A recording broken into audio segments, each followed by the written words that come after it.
First, open the Photoshop and then file. Click nyo yung file. Tapos, lalabas yan. Gusto nyo lang siya para mag-start siya ulit. Then, kapag lumabas yan, i-click nyo yung custom. Select nyo lang yung custom. Tapos, yung unit niya, palitan nyo, gawin yung inches para mas madali siya. Then, yung resolution, dapat 72. Then, click OK. Then, kapag lumabas yan, medyo i-zoom in nyo lang.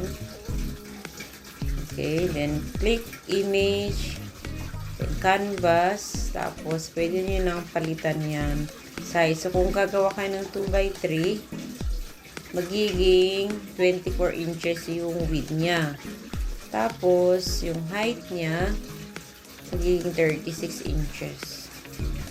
Pwede rin baliktad. So, okay. Then, okay na yan.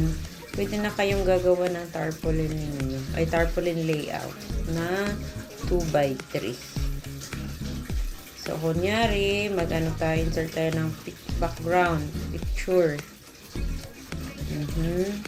So, yan, halimbawa. So, then, click open. Tapos, i-drag lang natin papunta sa canvas. I-adjust lang natin yung size. Ayan. Tapos, kung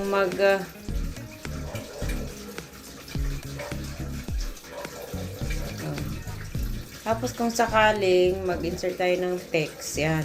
Click lang natin yan, then okay. Halimbawa, tapos na yan. Halimbawa, wait lang. And then, i-adjust lang yung size.